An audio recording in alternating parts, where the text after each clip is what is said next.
Millionaire in rags gets child's only dollar. 2 days later, transforms the boy's entire future. This inspiring true story shows how a simple act of kindness changed everything for one struggling family.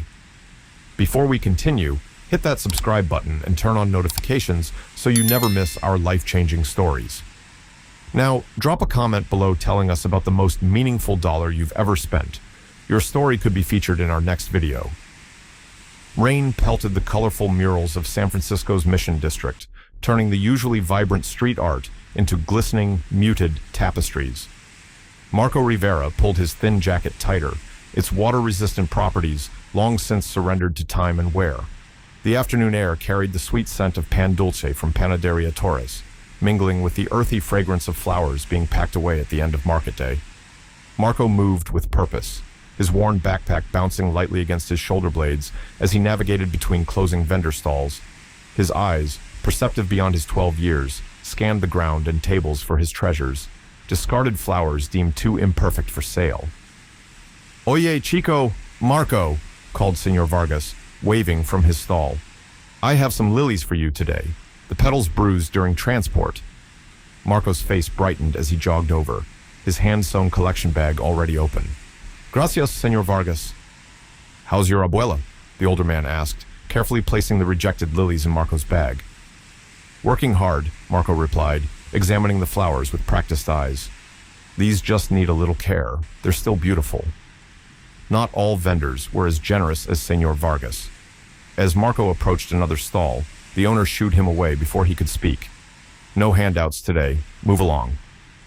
Marco didn't argue. Experience had taught him which battles to fight and which to leave behind. 3 stalls down, he found more treasures: roses with bent stems, carnations with slight discoloration, ferns with broken fronds. To most, they were trash. To Marco, they were possibilities. By the time he reached Rosas Flores, his grandmother's small shop tucked between a laundromat and a mobile phone store, his collection bag bulged with floral cast-offs.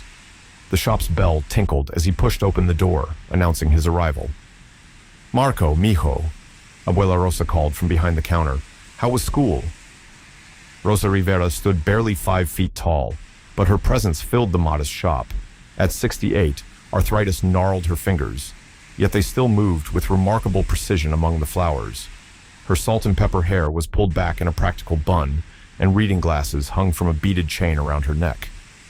"Good," Marco answered automatically, dropping his school backpack and moving to the workbench in the corner that his grandmother had designated as his space. He began unpacking his rescued flowers, sorting them by type and condition. Rosa approached, inspecting his finds. "Not as many as yesterday." "The rain kept some vendors away," Marco explained, already trimming damaged stems and removing bruised petals.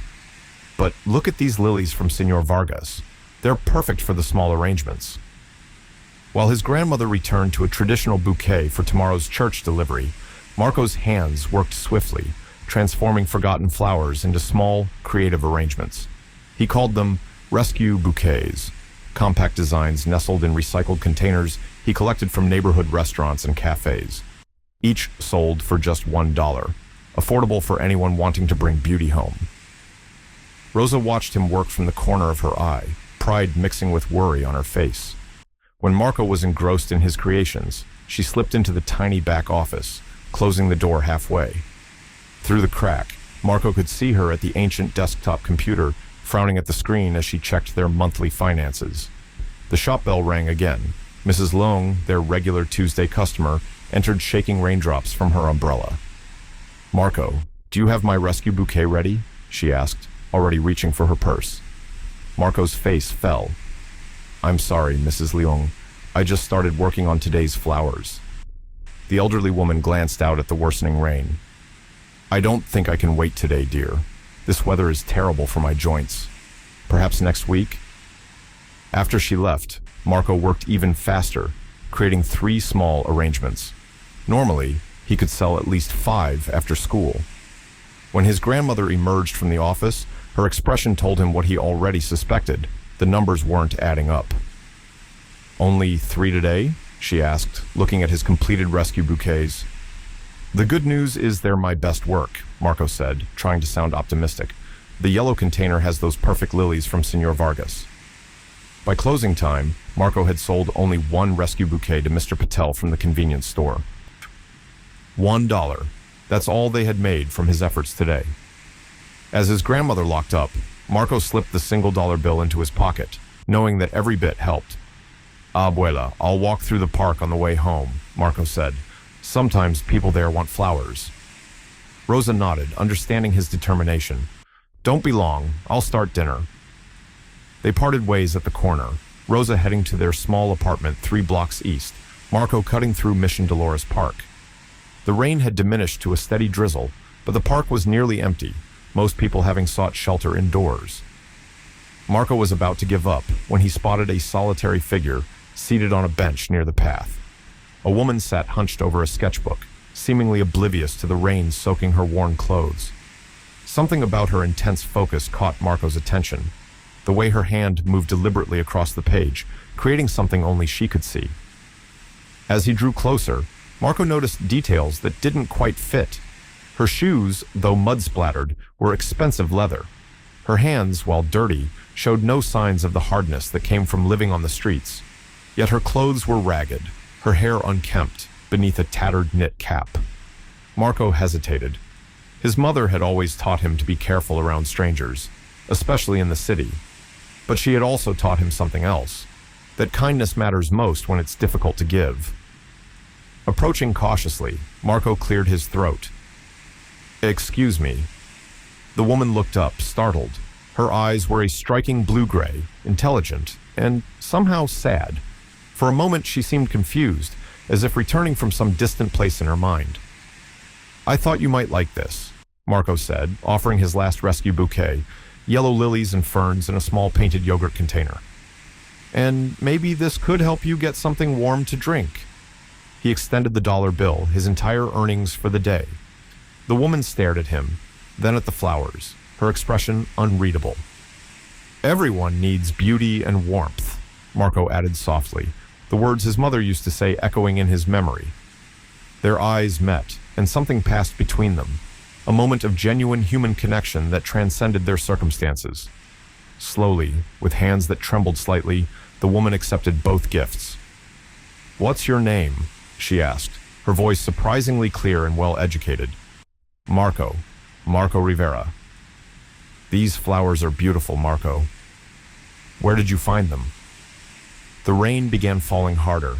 Marco pointed vaguely in the direction of his grandmother's shop. My abuela and I have a flower shop, Rosas Flores. I make special bouquets from flowers that would be thrown away. Before she could respond, thunder rumbled overhead. I have to go, Marco said, already backing away. Abuela's waiting. As he ran through the increasing downpour, Marco didn't see the woman watching him. Her expression transformed. Nor could he know that Eliza Chen, former CEO of tech future worth billions, was looking down at his simple gift, while tears mingled with raindrops on her face, feeling something stir within her empty heart for the first time in months. The penthouse elevator opened silently onto the 47th floor, revealing a space that seemed to float above San Francisco. Floor-to-ceiling windows showcased the bay's twinkling lights, the fog rolling in like a gentle tide beneath the Golden Gate Bridge. Eliza Chen stood dripping in the entryway, her vagrant disguise now jarringly out of place against the minimalist luxury of her home. She placed Marco's rescue bouquet carefully on the marble entry table, the humble yogurt container incongruous beside a sculptural vase worth thousands. The single-dollar bill she tucked into her pocket, unwilling to set it down. The apartment, 4,000 square feet of carefully curated emptiness, echoed with her footsteps as she moved through it. Despite the designer furniture and museum-quality art that had been selected by professionals to reflect success and taste, nothing felt personal. Nothing felt like home. In the master bathroom, Eliza stared at her reflection in a wall of mirrors. The transformation was startling, from the disheveled woman in the park to the recognizable face of tech royalty as she removed her disguise. She peeled off the knit cap, letting her black hair fall to her shoulders. Beneath the layers of shabby clothes, her slender frame appeared almost fragile. As warm water washed away the artificial grime from her hands, Memories from 3 months ago resurfaced unbidden. The algorithm shows a 32% increase in teen engagement, the head of product had announced proudly during the board meeting. And the psychological cost? Eliza had asked, looking up from the report. The room had fallen silent, executives exchanging uncomfortable glances across the conference table. The data shows users spend more time on the platform, another board member offered. That's what matters to shareholders. I asked about the cost, Eliza had repeated, her voice hardening. Not the profit. The following day, she had stunned the business world by resigning as CEO of Tech Future, the social media giant she'd built from nothing. The press had speculated wildly: burnout, health issues, a secret scandal. No one had guessed the truth, that Eliza Chen could no longer bear to profit from something she believed was causing harm. After toweling herself dry, Eliza changed into comfortable clothes and returned to the living room, retrieving Marco's bouquet. In the kitchen, she filled a proper vase with water and carefully transferred the flowers, studying their imperfections with new eyes. Despite their flaws, or perhaps because of them, they possessed a genuine beauty her perfect surroundings lacked. The doorbell rang, announcing James Winters' arrival. Her former executive assistant still checked on her weekly, despite her resignation from Tech Future. "You're soaked," he observed as she let him in, his eyes taking in her damp hair. "Were you out in this weather again?" James was 35, impeccably groomed and unfailingly loyal. He'd been with Eliza since Tech Future was just a startup operating out of a converted garage. Now he stood in her penthouse, a stack of mail and documents in his hands, concern evident in his expression. "Research," she replied simply, turning back toward the kitchen. James followed, placing the mail on the counter.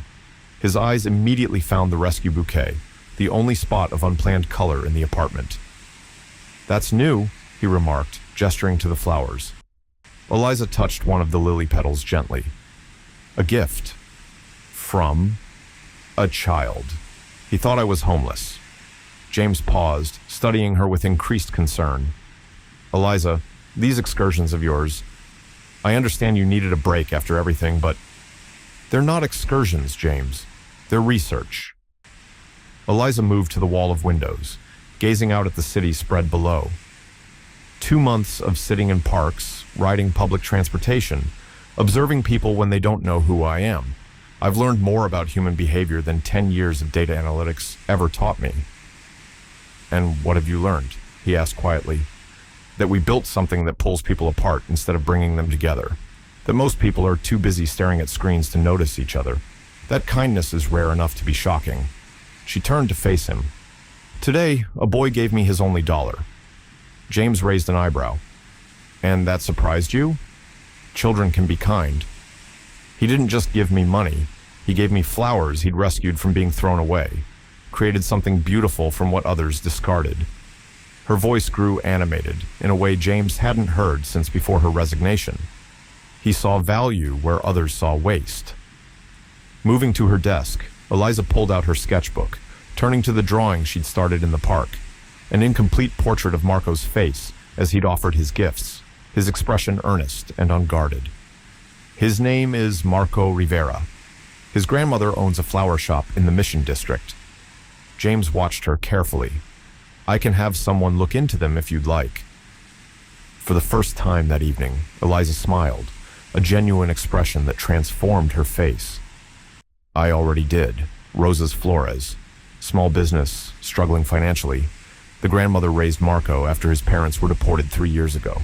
They collect discarded flowers and sell small arrangements for $1 each."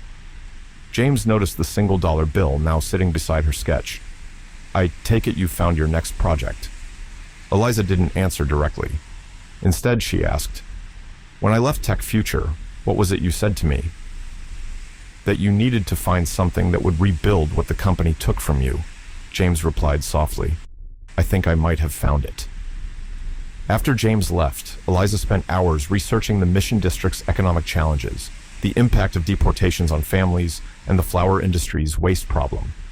Statistics and articles filled her screen, but her thoughts kept returning to Marco's simple gesture and the clarity in his eyes when he'd said, "Everyone needs beauty and warmth." In the early hours of the morning, she found herself looking at Rosa's Flores online. The shop's outdated website had poor reviews about limited selection, alongside a few glowing comments about creative small arrangements made by the owner's grandson. Before dawn, Eliza stood on her balcony watching the city awaken. The rescue bouquet sat on the railing beside her, its imperfect beauty somehow more alive than anything else in her sterile home. She touched the single-dollar bill, now resting in her pocket. In her 15-year career, Eliza had made countless investments worth millions. She'd funded startups that failed spectacularly and others that generated fortunes. But as she looked toward the Mission District, barely visible in the distance, she sensed that this single dollar might be the most important investment of her life. As the first light broke over the bay, Eliza made a decision. Today, she would return to Rosa's Flores, not as the disheveled woman from the park, but as herself. Not to give charity, but to propose something more meaningful: partnership. For the first time since walking away from Tech Future, Eliza Chen felt a sense of purpose taking root.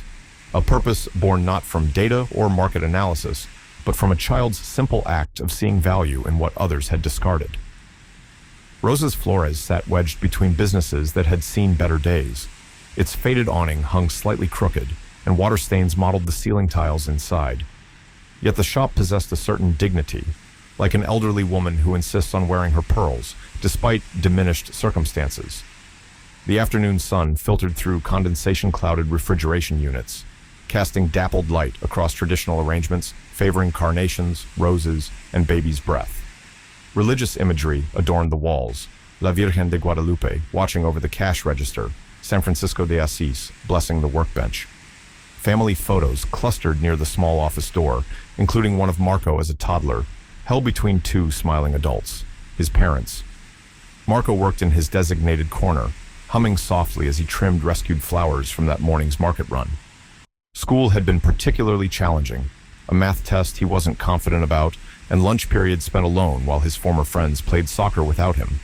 But here, among the flowers, he found his rhythm. Abuela Rosa moved methodically through the shop, dusting display shelves and checking inventory. Though she never complained, Marco noticed how she massaged her wrists when she thought he wasn't looking, arthritis making each day's work more difficult. The bell above the door jingled, and both looked up expectantly. Business had been slow all week. Every customer mattered. Marco's hands froze mid-cut. The woman from the park stood in the doorway, but transformed. Gone were the tattered clothes and disheveled appearance. Instead, she wore a simple but clearly expensive black blazer over a white silk blouse, tailored trousers, and leather boots that probably cost more than their monthly rent. Her dark hair fell in a smooth bob, and subtle makeup enhanced her striking features. Recognition sparked instantly. The yogurt container from his rescue bouquet was in her hand. Marco dropped the watering can he was holding, water splashing across the floor. "Dios mío," Rosa exclaimed, grabbing a towel and rushing toward the puddle before noticing their visitor. Her expression shifted from annoyance to suspicion as she positioned herself between Marco and the stranger. "I'm sorry to intrude," the woman said, her voice cultured and confident, nothing like the hesitant tone from their park encounter. "I'm Eliza Chen. I met Marco yesterday." Rosa's eyes narrowed. "You know my grandson?" Marco found his voice. "Abuela. She's the lady from the park, the one I gave." He trailed off, suddenly embarrassed by his assumption that she had been homeless. Understanding dawned on Rosa's face, followed quickly by protective caution. "You were pretending to be homeless? Why? Are you a reporter?" "No, nothing like that," Eliza replied. "I was doing research, observing people without the filter of my position." She stepped further into the shop, her eyes taking in every detail. "Your grandson showed remarkable kindness to a stranger. That's rare enough to notice." Rosa's posture remained rigid. "Marco has a good heart. Sometimes too good." An awkward silence fell until Marco blurted, "You're not homeless." A small smile touched Eliza's lips. I'm the former CEO of Tech Future." Rosa's expression remained blank at the company name, but Marco's eyes widened. "The social media platform? My friend Miguel uses it all the time." "Yes, that's the one." Eliza approached Marco's workbench, examining his current project, a small arrangement of slightly wilted tulips and daisies nestled in a repurposed mustard jar. "These are beautiful. You have a genuine talent."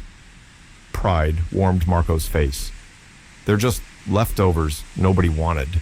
That doesn't make them less valuable," Eliza observed. "Sometimes what people discard has the most potential." The shop bell jingled again as Mrs. Garcia entered, an elderly woman who purchased a small arrangement every Wednesday for her husband's grave. "Hola, Señora Garcia," Rosa greeted, momentarily distracted from her suspicion of Eliza. "Your usual today?" "Si, Rosa." Mrs. Garcia began counting coins from her worn purse, laying them carefully on the counter. Marco moved to help her, selecting a modest arrangement of carnations. While he wrapped the stems in damp paper and tissue, Eliza observed the interaction, the gentle way he spoke to the older woman, the extra flower he slipped into the bouquet when Rosa wasn't looking, the patience as Mrs. Garcia counted out exact change. When Mrs. Garcia left, Eliza noticed Rosa at the ancient desktop computer in the corner, frustration evident as she muttered at the screen. "Computer trouble?" Eliza asked, approaching carefully. Rosa sighed. "This old thing. I'm trying to update our inventory, but it's so slow." She hesitated before adding reluctantly, "We're 2 months behind on rent. I need to figure out what inventory to sell at discount to make a payment." Something shifted in Eliza's expression. Not pity, but recognition of a problem that might have a solution. "I have some experience with business finances. May I?" After a moment's hesitation, Rosa stepped aside. Eliza sat down, fingers flying across the keyboard as she navigated the outdated system. Marco watched, fascinated, as spreadsheets and numbers appeared on screen. "Your basic business model is sound," Eliza commented after several minutes, "but your overhead is cutting too deeply into margins, and your online presence is practically non-existent." "Online presence won't pay the rent," Rosa said defensively. "Actually, it could," Eliza countered gently. "Marco's rescue bouquets represent a unique market opportunity. Sustainable, creative, affordable. That's a powerful combination." Marco approached, curious. "You really think people would want my flowers?" "I think people would pay premium prices for exactly the story behind them," Eliza replied. Her gaze drifted to a framed photo on the wall, Marco as a younger child, flanked by his parents in front of the shop. "If you don't mind my asking, where are your parents now?" The question hung in the air, heavy with implication. Marco's shoulders tensed. Rosa answered after a long pause. "My son and his wife were deported 3 years ago. Immigration enforcement came to our neighborhood. They had been working on their papers, but..." She shook her head, the memory still painful. Eliza's expression softened with genuine empathy. "I'm sorry." She hesitated before adding, "My own parents came from Taiwan with nothing." The journey isn't easy. Something in her sincerity caused Rosa's defensive posture to relax slightly. The shared immigrant experience, though different in circumstances, created a small bridge of understanding. As closing time approached, Eliza stood to leave. "Thank you for letting me visit your shop. I have some ideas that might help your business, if you're interested in hearing them." "Why would you want to help us?" Rosa asked directly, years of struggle making her wary of easy solutions. Eliza looked at Marco, who was carefully cleaning his workstation. "Because sometimes we find value in unexpected places." She reached into her pocket and held out Marco's dollar bill. "And sometimes the smallest investments yield the greatest returns." The back room of Rosa's Flores had never seen such activity. Normally used for storage and arrangement preparation, the small space now resembled a war room for a floral revolution. Hand-drawn designs and business projections covered the wooden table. Sample logos for Rescued Beauty were pinned to a corkboard, each featuring variations of Marco's artistic style. Late afternoon sun filtered through dusty windows, casting long shadows across the plains, while street sounds, vendors calling final sales, children playing, buses hissing to stops, created a soundtrack of neighborhood life outside. Eliza stood before her makeshift presentation, sleeves rolled up and hair tucked behind her ears. She'd abandoned her usual polished corporate appearance for something more approachable, jeans and a simple blouse, though the quality of both still whispered of wealth. "The concept is straightforward," she explained, gesturing to market research printouts. We transform Rosa's Flores into Rescued Beauty, a sustainable floral business centered around Marco's rescue bouquet concept. Rosa sat with arms crossed, her expression a mixture of hope and skepticism. You want to build a business around wilted flowers? Not wilted, rescued, Eliza corrected gently. What the industry discards as imperfect, we elevate as authentic. It's not just flowers we're saving, it's the stories they represent. Marco bounced slightly in his chair, excitement making it impossible to sit still. Like how the bent tulips still open beautifully if you give them fresh water and trim the stems right. Exactly, Eliza smiled. What most people see as waste, you see as possibility. That's not just good ethics, it's a competitive advantage. The shop bell jingled as Miguel Torres entered without knocking, a plate of fresh conchas balanced in one hand. The bakery owner stopped short at the sight of their impromptu meeting. "What's all this?" he asked, eyes narrowing at the unfamiliar visitor, and the business plans spread across the table. Eliza extended her hand. "Eliza Chen, I'm helping Rosa and Marco explore some new business directions." Miguel ignored her outstretched hand, instead turning to Rosa. "The Lexus parked outside is yours?" he asked Eliza without looking at her.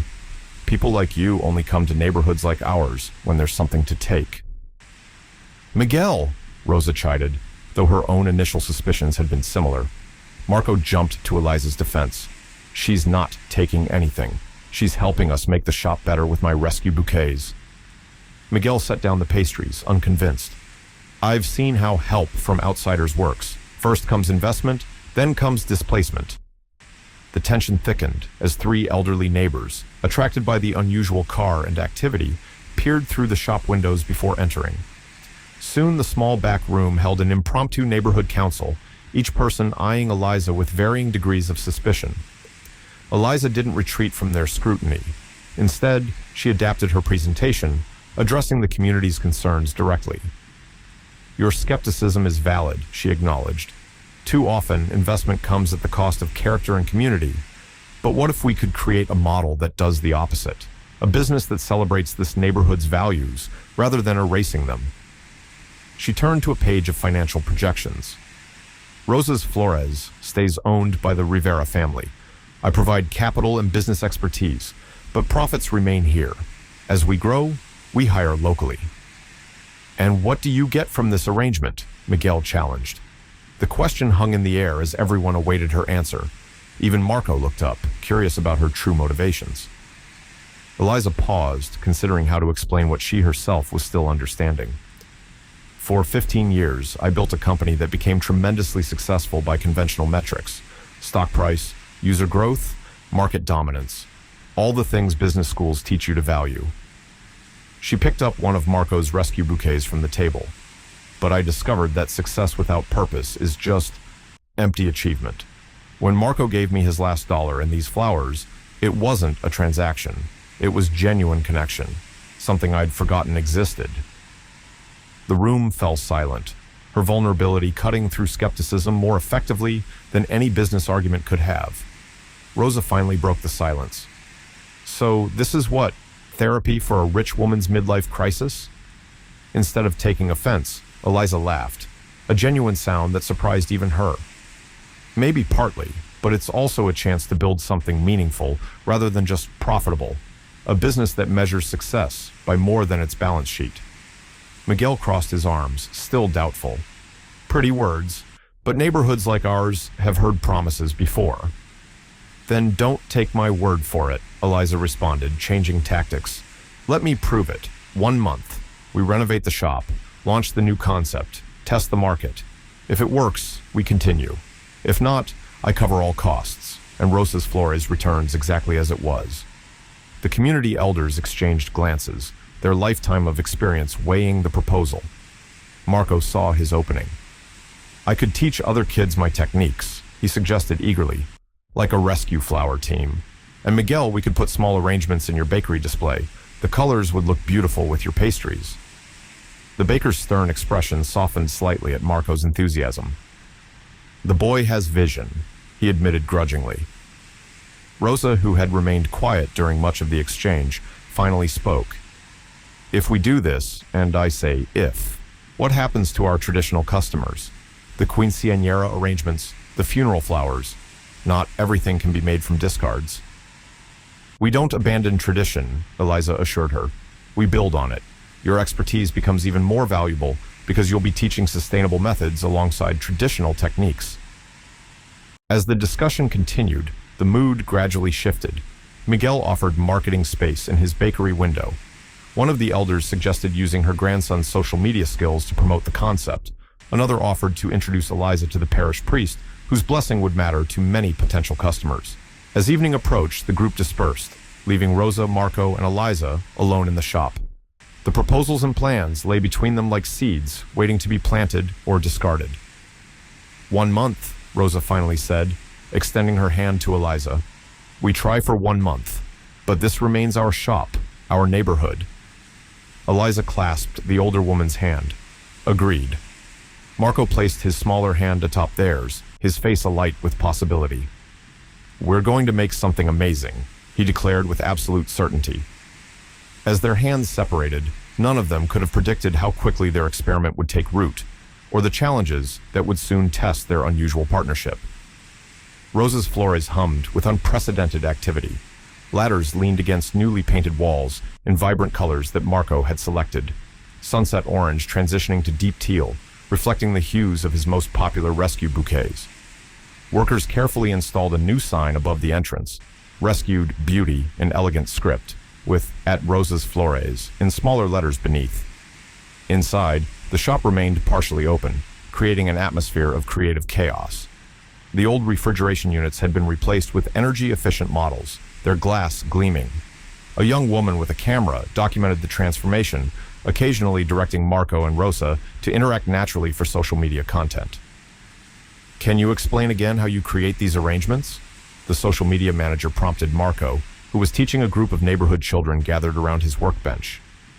Marco held up a rose with a slightly broken stem. See how it bends here? Most florists would throw this away, but if we cut it shorter and support it properly. His small hands worked with practiced precision, trimming and positioning the flower. It becomes perfect in a different way. The children watched in fascination as Marco demonstrated how to evaluate damaged flowers for hidden potential. A girl named Lucia gasped in delight when her first creation, a small arrangement of rejected carnations, took shape under Marco's guidance. That's beautiful, Lucia, Marco encouraged. Now let's find the perfect container. Across the shop, Rosa stood beside Eliza at the new tablet-based register system, her expression a mixture of admiration and apprehension. All our inventory is in this little thing. Rosa tapped the screen doubtfully. Yes, and it automatically tracks what sells best and when, Eliza explained. See this pattern? Your traditional arrangements sell mostly on weekends and holidays, but Marco's rescue bouquets sell steadily throughout the week. Rosa's eyes narrowed with concentration as she navigated through the system. Despite her initial resistance to technology, she was proving a quick study. And this shows our costs? Exactly. Notice how the profit margin on rescue bouquets is actually higher despite the lower price point? That's because the material cost is minimal. Mr. Patel from the neighboring convenience store pressed his face against the window, curiosity finally overwhelming his usual reserve. After a moment's hesitation, he entered the shop, blinking at the transformation. This is different, he observed, scanning the vibrant walls and rearranged space. Eliza approached him. Mr. Patel, right? Marco has mentioned you're one of his regular customers. The man nodded. Small arrangements brighten my counter. Customers appreciate. But this, he gestured at the renovations. Very modern, very expensive. Investment in the future, Eliza replied. Would you be interested in a new display for your counter? Something designed specifically for your space? As Eliza negotiated with Mr. Patel, Marco continued his impromptu teaching session. The children had taken to calling themselves the Flower Rescue Squad, their enthusiasm infectious. Even Rosa found herself smiling as she watched her grandson in his element, teaching others what had once been merely his coping mechanism during difficult times. The social media manager captured it all, Marco's animated instructions, Rosa's expert hands demonstrating traditional techniques, the gradual transformation of the space, and most importantly, the before and after of flowers that would have been discarded becoming centerpieces of beauty. "This is gold," she murmured to Eliza during a quiet moment. The sustainability angle, combined with the immigrant family business and the child-led innovation, people are already responding to the teaser posts. "What about that local news contact?" Eliza asked. "They're interested. They want to come the day before the reopening." The momentum building around them seemed unstoppable. Even Miguel from the panaderia had softened his stance, now working with Rosa to create complimentary offerings, flower arrangements designed to accompany his pastries for special occasions. As evening approached and the workers packed up for the day, Eliza found herself alone with Rosa, reviewing the plans for their grand reopening scheduled in just 2 days. "We're making good progress," Eliza noted, checking items off their implementation list. "The website goes live tomorrow, and the first social media campaign has already reached." A sudden alarming sound interrupted her, a sputtering, clanking noise followed by the distinct hiss of leaking refrigerant. They turned to see liquid pooling beneath the largest of the new refrigeration units. "That doesn't sound good," Rosa said, stating the obvious. The refrigeration technician, hastily called back, confirmed their fears. "Compressor's shot, factory defect. I can order a replacement, but it won't arrive for at least 5 days." 5 days? Rosa's voice rose with panic. "Our reopening is in 2 days." "Can't we get one sooner?" Eliza pressed, already mentally calculating shipping costs for expedited delivery. The technician shook his head. "Supply chain issues. Even with money, some things just take time." After he left, Rosa and Eliza stood in the semi-darkened shop, staring at the failed unit that housed their entire inventory for the reopening. Hours of preparation and thousands of dollars of flowers would be ruined by morning. "This is a sign," Rosa said quietly. "We moved too fast, changed too much. Some things aren't meant to be rescued." The defeat in her voice hit Eliza hard. For all her business success, all her resources, she couldn't manifest a replacement compressor out of thin air. For the first time since beginning this project, she felt genuinely helpless. The bell above the door jingled as Marco returned from walking his young apprentices home. He immediately sensed the tension. "What's wrong?" he asked, looking between his grandmother and Eliza. When they explained the situation, Marco didn't share their despair. Instead, his eyes lit up with the particular gleam that appeared whenever he saw potential where others saw problems. "So, we need flowers that don't need refrigeration," he said simply. "We need to rescue even more flowers right away." "Marco, it doesn't work that way," Rosa began. "We can't replace our entire inventory with—" "Yes, we can," Marco insisted. "The flower market downtown throws away tons every morning. The botanical garden does pruning on Thursdays. The hotel restaurants change their arrangements every day. If we get the flower rescue squad together tonight, we could collect enough by morning." His enthusiasm was contagious, but Eliza remained practical. "Even if we could gather enough flowers, where would we process and store them?" Marco's expression turned thoughtful. Then he smiled. "Mr. Torres's bakery has that big back room they only use on weekends, and it stays cool because of the bread ovens." Rosa and Eliza exchanged looks. Doubt meeting hope, experience confronting possibility. "It's worth trying," Eliza said finally. "What do we have to lose?" As Marco raced to call his young team, Rosa watched him with newfound appreciation. "Sometimes," she said softly to Eliza, "I forget that the ability to see beauty in broken things isn't just his talent. It's his gift to all of us." The night that followed would become part of the Rescued Beauty origin story, a tale of community mobilization that none of them could have imagined when the sun had set on their apparent disaster. Rescued Beauty hadn't just opened, it had exploded into San Francisco's consciousness.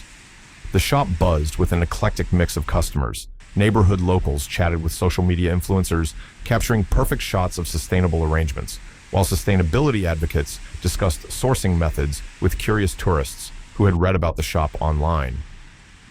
Marco moved through the space in his custom apron emblazoned with "Head Flower Rescuer," simultaneously proud and overwhelmed.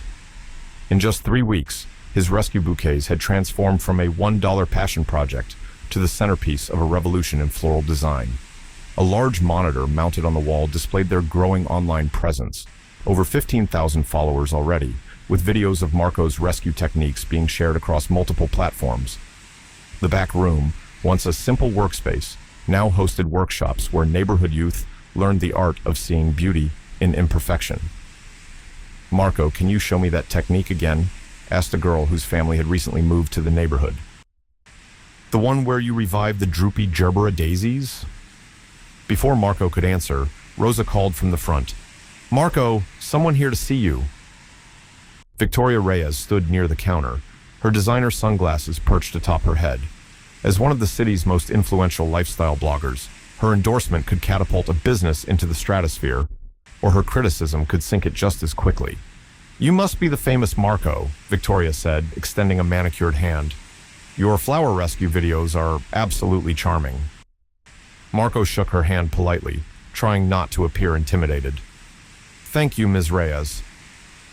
"Victoria, please." She gestured to her assistant, who carried an expensive camera.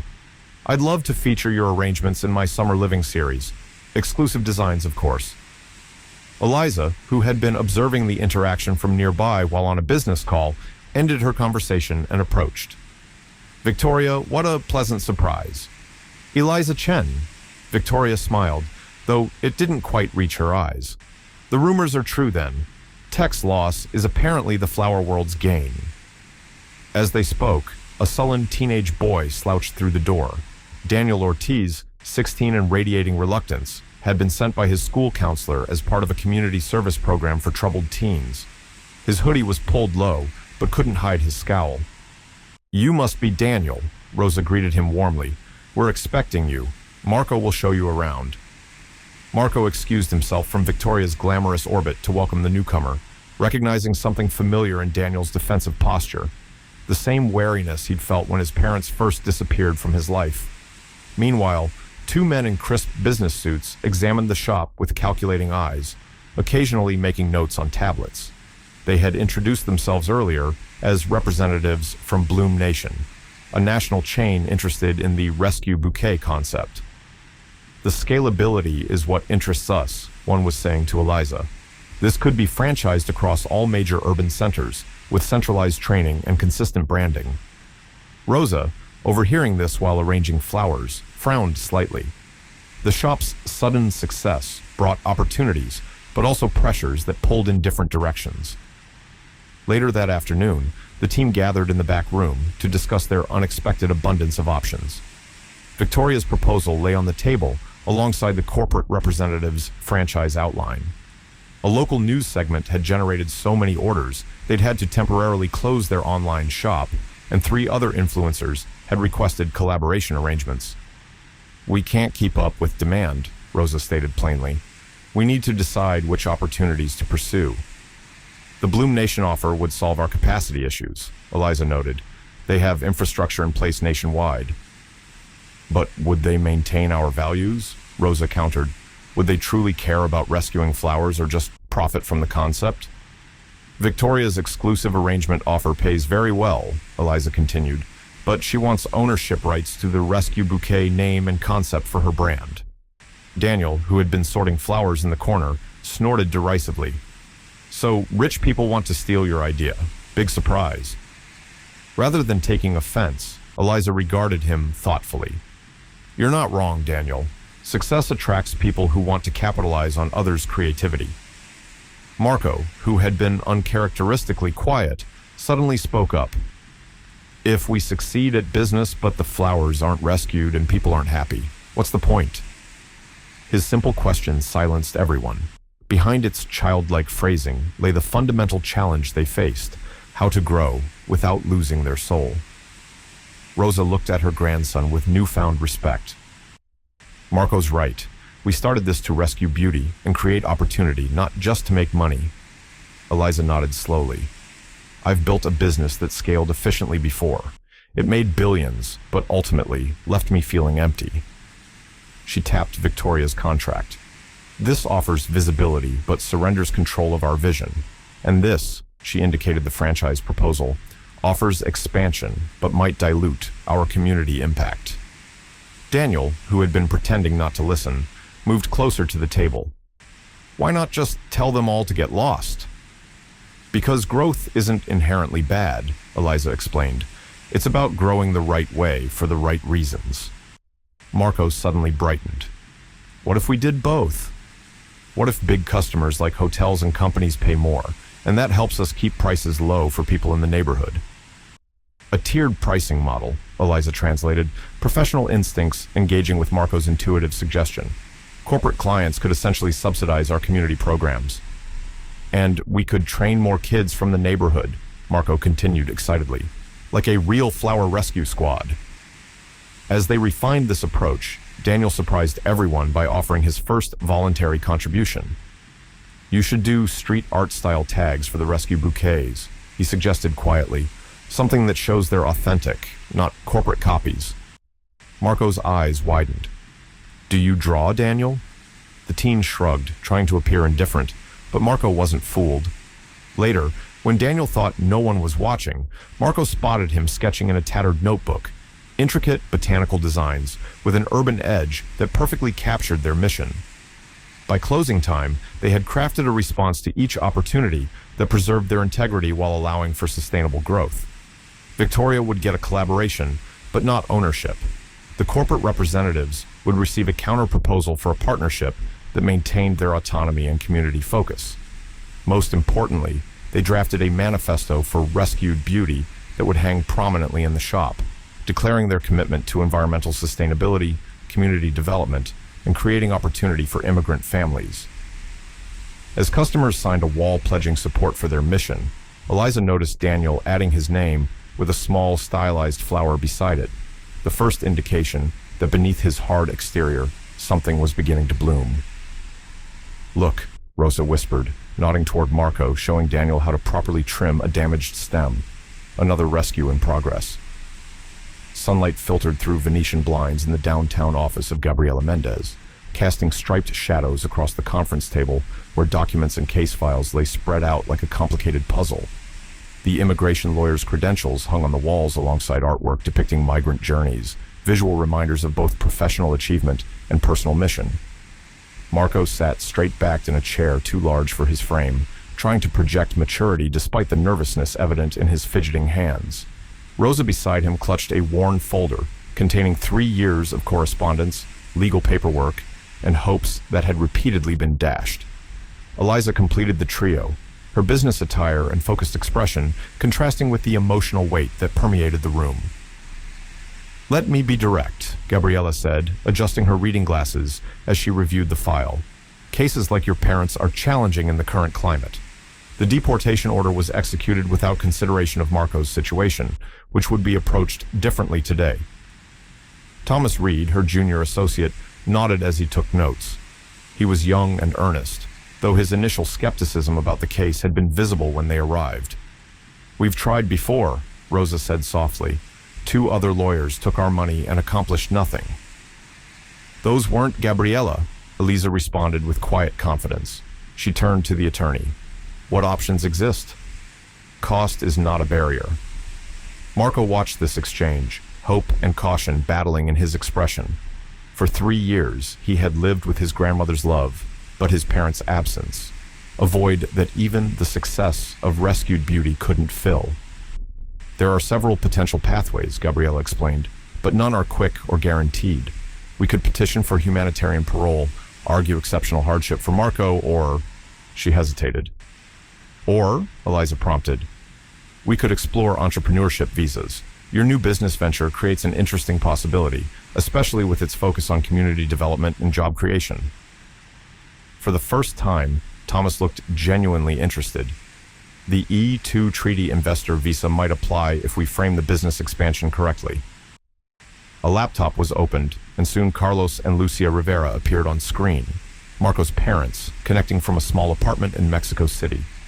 Their faces lit up at the sight of their son, but the joy was tempered by the physical distance the screen represented. Mama, Papa, Marco exclaimed, instinctively reaching toward the screen. Look at you, mijo, Lucia said, her eyes drinking in every detail of her growing son. You look taller. Carlos beamed with pride, when Marco showed pictures of the transformed shop and explained his role in the business. "My son, the entrepreneur." As the call continued, Marco described their success, his new friends, and the expansion plans. Both parents listened with visible emotion. Pride mingled with the pain of missing these developments in person. When Gabriela explained the potential visa pathway, Carlos's expression became serious. "The problem is time," he said, his voice dropping. "Neighbors here are planning to cross the border next month. They say they know a way—" He trailed off, the implication clear. The room fell silent. Even through a video call, the desperation behind his words was palpable. "Carlos, no," Rosa said firmly. "The risks." "I know the risks," he interrupted. "But it's been 3 years. I'm missing my son's childhood." Gabriela leaned forward, her professional demeanor underscored by genuine concern. "Mr. Rivera, attempting illegal entry would permanently damage your chances for legal immigration. The consequences could separate your family forever, not just temporarily." The gravity of this statement hung in the air, bringing Carlos's dangerous consideration into sharp focus. Eliza, who had been listening intently, suddenly spoke. "What if we accelerated the business expansion? Create a parent company that could sponsor you both." Thomas looked skeptical again. "That timeline would be extremely difficult, but not impossible," Eliza finished. "I've launched international operations in less time." Marco, who had been silent during this exchange, pulled his business journal from his backpack, pages filled with sketches, ideas, and surprisingly sophisticated notes about Rescued Beauty's operations. "I've been thinking about how we could grow," he said, pushing the journal toward Gabriela. "Not just flowers, but teaching other people how to see beauty in broken things." As the attorney reviewed his notes, her eyebrows raised with increasing interest. "This is remarkably developed for someone your age." The meeting concluded with a tentative plan, accelerating the expansion of Rescued Beauty into a larger enterprise that could sponsor Marco's parents through entrepreneurship visas. Though not immediate, it offered legitimate hope where before there had been none. That evening, Marco created a countdown calendar, not marking days, but achievements that would bring his family closer to reunion. He hung it prominently in the shop, each milestone representing another step toward wholeness. "We will make this happen," Eliza promised, as Marco placed the first checkmark on his calendar. "Your family belongs together." Rosa, watching them, finally allowed herself to believe that the impossible might become possible after all. Golden afternoon light streamed through the windows of the community center adjacent to Rescued Beauty. The space, once underutilized, now bustled with activity as planting tables lined the room where teenagers and senior citizens worked side by side. Recycled containers were transformed into artistic vessels for arrangements, while the walls showcased botanical artwork created by program participants.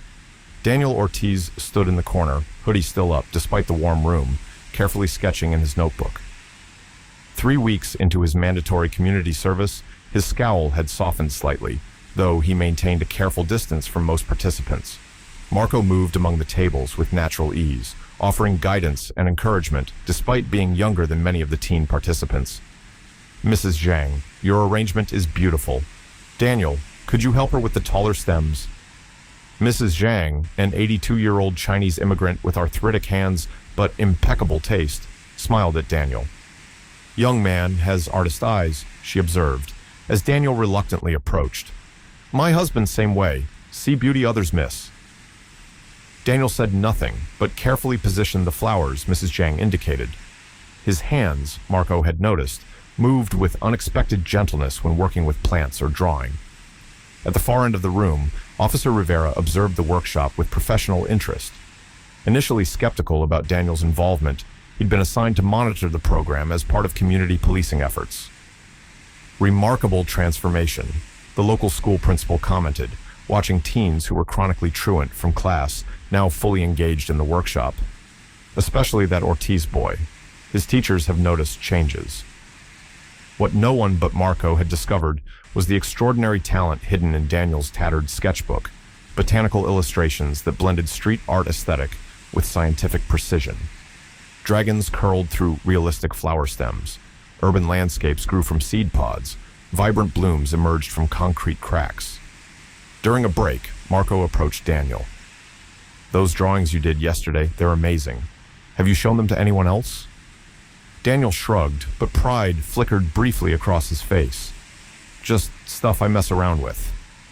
"They could be designs for special editions," Marco persisted, "like signature rescue bouquets." Before Daniel could respond, a commotion at the door drew their attention. A museum curator, who had been invited to observe the program, was examining some of the arrangements with obvious interest. "The juxtaposition of imperfection with intentional design is fascinating," she remarked to Eliza. "It challenges conventional aesthetics in a profound way." Later, as participants left for the day, Eliza noticed Daniel slipping out early, head down. Through the window, she glimpsed 3 older teens waiting across the street, their postures suggesting trouble rather than friendship. That evening, Marco stayed late, organizing supplies. A crash from the main room startled him. He entered to find Daniel, breathing hard, surrounded by overturned tables and destroyed arrangements. Shattered containers and damaged flowers lay everywhere, a deliberate act of destruction. "Daniel, what happened?" Marco exclaimed. Instead of fleeing, Daniel stood frozen, conflict visible on his face. When Marco approached, the older boy's tough facade crumbled. "They said I had to do it," he choked out. "Said if I was getting soft with flowers and old ladies, I needed to prove I wasn't weak." His hands trembled. "I didn't want to, but they said they'd hurt my little sister if I didn't."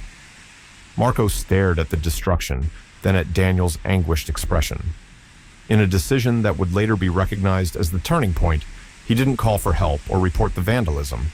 Instead, he simply asked, "Want to help me clean this up before anyone sees?" Daniel looked stunned. "You're not calling the cops?" "No," Marco said simply. "I think you're more important than the flowers.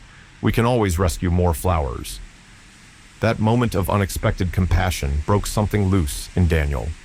As they knelt together among the wreckage, he revealed the gang's hold over him and his family, a web of threats and obligations that had ensnared him for years. When Eliza and Rosa arrived the next morning to find the workshop in ruins, their initial shock turned to understanding when Marco explained. Rather than pressing charges, they saw an opportunity for a different kind of rescue. "What if," Marco suggested, looking at the destruction with his characteristic ability to see possibility in damage, "we turned this into art, beauty from brokenness?" The San Francisco skyline glittered through floor-to-ceiling windows of Greenvest's 40th floor conference room. 12 executives in impeccable suits sat around a polished table, attention fixed on the presentation being delivered by the unlikely trio from Rescued Beauty. Marco, in his first-ever tailored suit, a gift from Eliza, stood confidently beside a display of their signature arrangements. Rosa, elegant in a traditional embroidered blouse, operated the digital presentation with newfound technological ease. Eliza, back in the corporate environment she'd once fled, concluded their pitch with metrics that blended business success with social impact. In 6 months, Rescued Beauty has diverted over 2 tons of floral waste, provided employment for 15 neighborhood residents, and launched educational programs serving 67 at-risk youth, she reported. Revenue has increased 340% while maintaining our community-focused pricing model. Jonathan Mills, Greenvest's CEO and Eliza's former colleague, leaned forward. His smile didn't reach his cold eyes. "Impressive numbers, Eliza. Almost makes me forgive you for walking away from Tech Future's IPO." His laugh suggested he hadn't forgiven anything.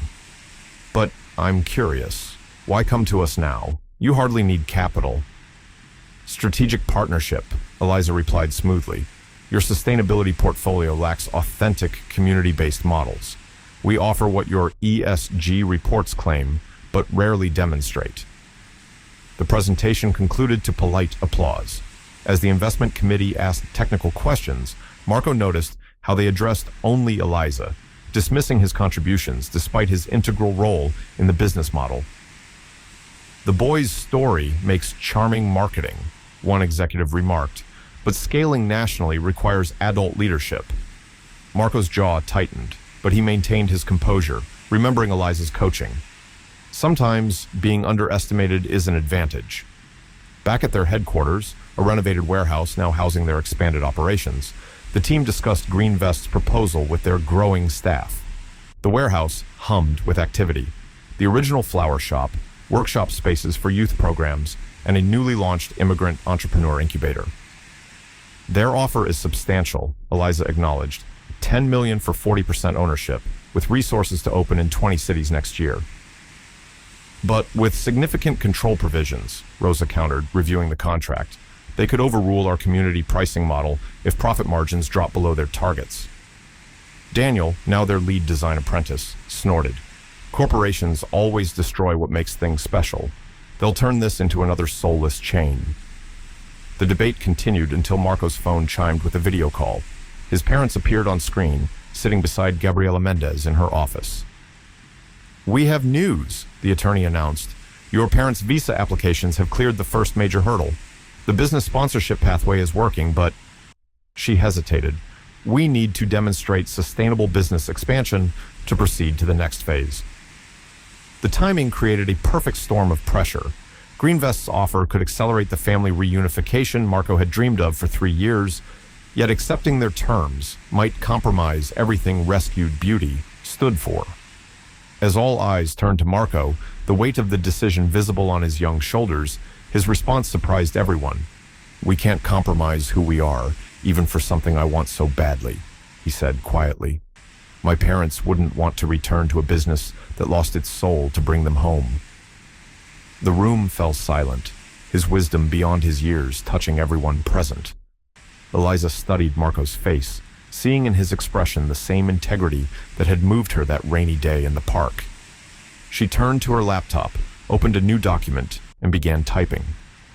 "Then we create an alternative," she said with determination. "Jonathan wants our model. He can partner with us on our terms or not at all." As evening fell, they crafted a counter-proposal that preserved their values while creating a path for expansion. And when local business owners arrived to discuss forming a cooperative to support scaling while maintaining community ownership, the impossible began to seem possible after all. San Francisco International Airport's arrival terminal buzzed with anticipation. A crowd gathered near the international gates, holding welcome home signs adorned with flowers, not perfect roses from luxury florists, but beautiful rescue bouquets created by the community. Marco stood at the front, practically vibrating with nervous energy. His rescue squad teammates surrounded him, offering support through their presence. Rosa clutched her grandson's hand, her dignified composure barely containing her emotion. Eliza stood slightly apart, watching the scene with quiet satisfaction. In her corporate days, success had been measured in stock prices and market share. Now it was measured in the joyful tension on a 12-year-old's face as he prepared to embrace parents he hadn't seen in 3 years. The doors opened. Travelers streamed through, tired faces brightening at the festive welcome committee.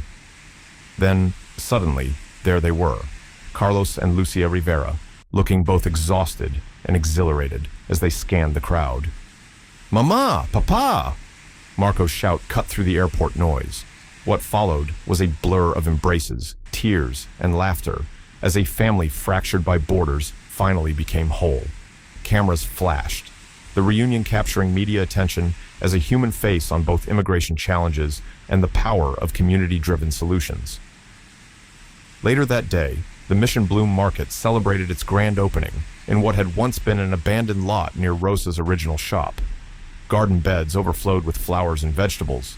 Murals painted by Daniel and other young artists adorned surrounding walls. Local vendors sold their wares from colorful stalls built by community members. Marco proudly guided his parents through the transformation that had begun with his single act of kindness. Carlos and Lucia marveled at their son, no longer the sobbing 9-year-old they'd left behind, but a confident young entrepreneur whose compassion had catalyzed community renewal. "You've grown so much," Lucia whispered, touching his face as if to confirm he was real. "Not just taller," Carlos added, eyeing his son's poised interactions with market visitors. "You've become a leader." The official ceremony began with Rosa cutting a ribbon made of rescued fabric.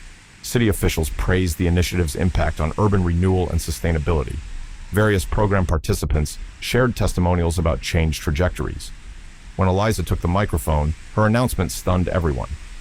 Today, we're launching the Rescue Initiative Foundation, with initial funding of $20 million to replicate this model in communities nationwide. She smiled at Marco, all because one boy saw value where others saw nothing. As the celebration continued, a surprise speaker took the stage, the museum curator who had first visited their workshop.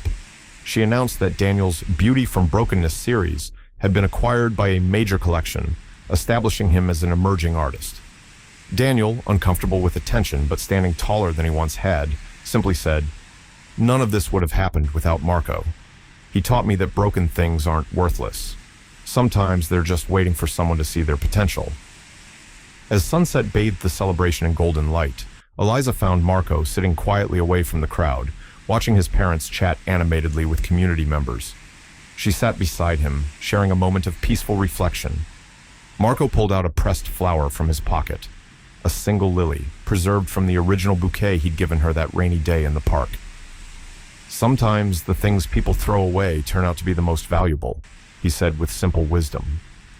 Eliza smiled, thinking of her former life and all she would have missed had she not been sitting on that park bench, seemingly at her lowest point, but actually at the threshold of something far more meaningful than anything she'd built before. "And sometimes," she replied softly, "the people who think they're giving are actually receiving the greatest gift of all." Around them, the community they'd built together flourished, proof that when kindness and opportunity meet, extraordinary gardens can grow from the smallest seeds. Every day, moments of choice present themselves, opportunities to look away or to extend kindness. What small act might you perform today that could change a life tomorrow? Share this story if you believe in the power of compassion to transform our world, one gesture at a time. And subscribe for more stories that remind us how the simplest actions often create the most profound changes.